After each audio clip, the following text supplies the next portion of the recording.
Hello viewers, চলে আসলাম আবার নতুন একটি ব্লগ ভিডিও নিয়ে আপনাদের মাঝে। আজকে আমাদের রোমের ট্রাভেলিং এর ফার্স্ট ডে। আমরা রোমের উদ্দেশ্যে রওনা হয়েছি। সকাল 5:30টায় আমাদের বাস ছিল। তো দেখতে পাচ্ছেন আমরা রওনা হয়ে গেছি। তো চলুন শুরু করা যাক আজকের ভিডিওটি। আসসালামু আলাইকুম everyone, welcome back to our new blog video. দেখতে পাচ্ছেন আমরা এখন রোম ত্রিবুটিনায় পৌঁছে গেলাম। তো এখান থেকে আমাদের হোটেলের দিকে আমরা রওনা হব। আর আমরা যেহেতু অনলাইনে এখন আমরা হোটেলের লবিতে এসে বসলাম। আর আমরা যখন পৌঁছালাম তখন সকাল 9:30 প্রায়। তো হোটেলে আসার পর জানতে পারলাম তাদের চেক ইন ছিল দুপুর 2টায়। তো এই টাইমটা আমরা একটু রেস্ট নিচ্ছিলাম লবিতে বসেই। তারপর আমাদের যেহেতু ব্রেকফাস্ট হয়নি, তো আমরা বের হয়ে গেলাম ব্রেকফাস্টের উদ্দেশ্যে। আমাদের চ্যানেলে যারা নিউ ভিউয়ার্স তারা অবশ্যই আমাদের চ্যানেলটি সাবস্ক্রাইব করবেন। আর যারা অলরেডি সাবস্ক্রাইব করে দিয়েছেন তাদের জন্য অসংখ্য ভালোবাসা।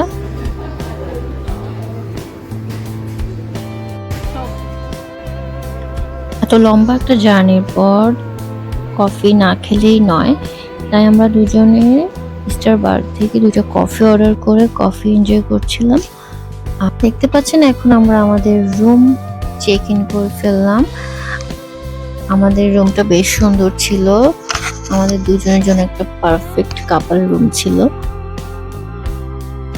আর জানলার বাইরের ভিউটাও খুব সুন্দর ছিল, একদম রাস্তার পাশেই ছিল আমাদের রুমটা, দেখতে পাচ্ছেন। আজকে পুরো রোম সিটিটা আমরা ঘুরবো। আর রোমের কলোসিয়ামের অনেক হিস্টোরিক্যাল প্লেস আছে, ওইগুলোও আপনাদের সাথে শেয়ার করার চেষ্টা করব। পুরো ভিডিওটা আজকে আমাদের সাথেই থাকবেন। পুরো ভিডিওটাই আপনাদের জন্য খুব বেশি পরিমাণের ইনফরমেটিভ হতে যাচ্ছে। সো আমাদের ভিডিওটা একটু মিস করবেন না, পুরো ভিডিওটা আমাদের সাথে এনজয় করুন। দেখতে পাচ্ছেন আমরা এখন মেট্রো ধরে কলোসিয়ামের দিকে যাচ্ছি। আমাদের মেট্রো চলে এসেছে।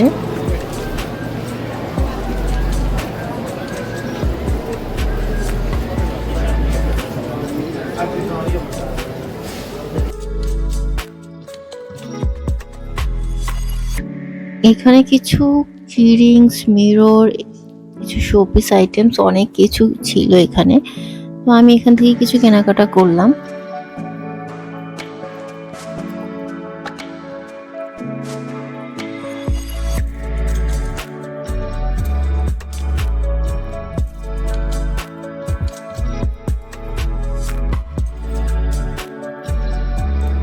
দেখতে পাচ্ছেন আমরা এখন রোমের সেই বিখ্যাত কলোসিয়ামের দিকে এগোচ্ছি, যেখানে অনেক হিস্ট্রি আছে।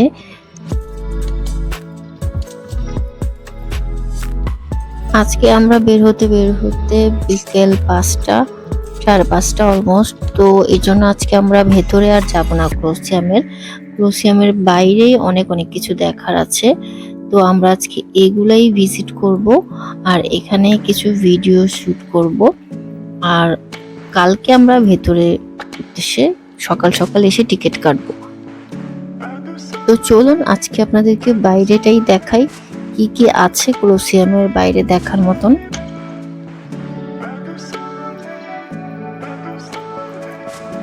আসলে ক্যামেরায় কতটা সুন্দর লাগবে আমি জানি না, কিন্তু আমরা যারা সামনে থেকে দেখছি মনে হচ্ছে যেন একদম শিল্পের রং তুলিতে আর্ট করা, চারপাশটা পুরো পরিবেশটা এরকম লাগছে। তো ভিডিওতে আসলে যতটা না সুন্দর লাগছে, এর চাইতেও বেশি সুন্দর আমরা সামনে থেকে ফিল করছি তার সৌন্দর্য রোম সিটির। আর এই কলোসিয়ামের অনেক হিস্ট্রি আছে, যেটা আসলে আমি নিজেও জানি না। তো সানি আমাকে অনেক কিছুই শেয়ার করেছে, অনেক কিছু আমি তার কাছ থেকে জানতে পারি। তো চলুন আপনাদের সাথেও আমি শেয়ার করব এখানের যা হিস্ট্রি আছে সবকিছুই সানি আপনাদেরকে বলে শোনাবে।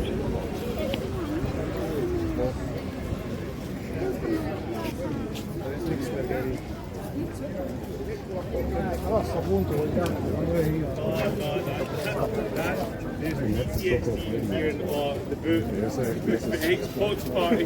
What's the sheep? What's the sheep?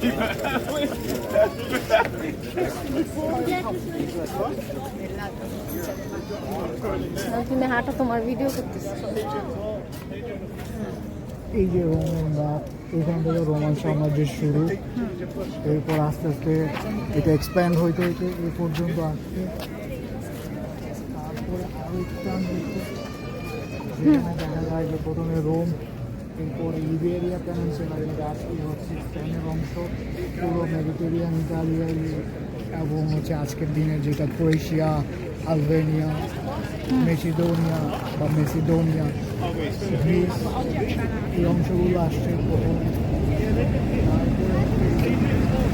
তারপর আরো কিছু অংশ বাড়ছে, আরও বাড়ছে, যেটা হচ্ছে আজকের দিনে যেটা পুরো স্পেন এবং পর্তুগাল, যেটা ইবেরিয়া পেনিনসুলা বলে সেটা। তারপরে হচ্ছে ফ্রান্স, সুইজারল্যান্ড, ইতালি, জার্মানি, বিরাট একটা অংশ, অস্ট্রিয়া, এদিকে হচ্ছে আড্রিয়াটিক সাগরের পূর্ব পাশে যে অংশগুলো আছে, বলকান এরিয়া যেটা, সেটা পুরাটা। তারপর এশিয়া মাইনর যেটা, সেটা হচ্ছে আজকের দিনের তুর্কি এবং সিরিয়া, লেবানন থেকে শুরু করে জেরুজালেম, ওইদিকে আফ্রিকার অংশ হচ্ছে ইজিপ্ট, মিশর, লিবিয়া, তারপর কি আস্তে আস্তে বড় অংশ নিচ্ছে। মরক্কোর কিছু অংশ, আলজেরিয়ার কিছু অংশ, সব কিছু এটার মধ্যে চলে আসে। এইটা হচ্ছে এই ম্যাপটা যখন একদম ইংল্যান্ড থেকে নিয়ে আজকের একদম মানে ইরাকের সীমান্ত পর্যন্ত। তারপরে এদিকে হচ্ছে প্যালেস্টাইন, যেটা আজকের দিনে বা যেটা সিরিয়া, লেবানন, পুরো গ্রিস, তুর্কি। ওইদিকে হচ্ছে বলকান অঞ্চল, এদিকে আফ্রিকা, ইজিপ্ট, ইথিওপিয়ার কিছু অংশ বা সোমালিয়ার কাছাকাছি, ইথিওপিয়া না, এরকম মানে পুরা নর্দার্ন আফ্রিকা থেকে শুরু করে নর্দার্ন আফ্রিকার পুরা টেরিটরি, উপরে একদম ইংল্যান্ড, যেটা আজকের দিনের ইংল্যান্ড। এইদিকে এই পাশে তুর্কি পুরাটা, যেটা আজকের দিনের তুর্কি, যেটা একসময় এশিয়া মাইনর ছিল, যেটা ক্যাপিটাল ছিল হচ্ছে কনস্টান্টিনোপল। সেটা আরেকটা ইতিহাস, যার হাত ধরে হচ্ছে ইতালিতে হচ্ছে খ্রিস্টান ধর্মের শুরু হয়েছিল। সেই সম্রাটের নাম হচ্ছে সম্রাট কনস্টান্টিনোপল, যার নামে হচ্ছে আজকে তুরস্কের যে রাজধানী সবচেয়ে বড় শহর যেটা ইস্তানবুল, যেটা সেই শহরের নাম হয়েছিল। পরবর্তীতে সেই নাম চেঞ্জ করে ইস্তানবুল রাখা হয়।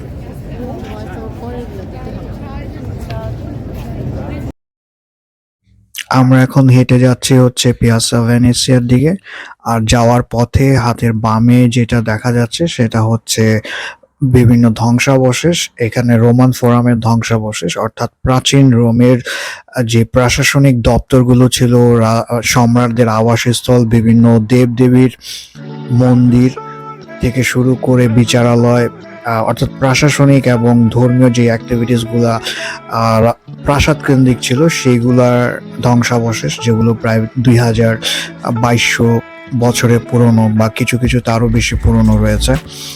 আর এইগুলো দেখতে মনে হচ্ছে যে মূল রাস্তা থেকে অনেক নিচে।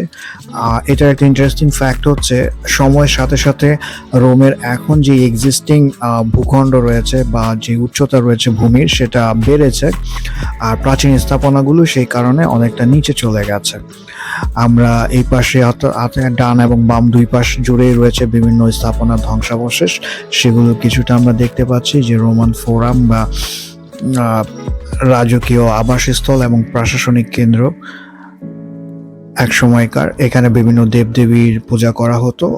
রোমানরা খ্রিস্টান ধর্ম গ্রহণের আগে তারা পেগান ধর্ম চর্চা করতো।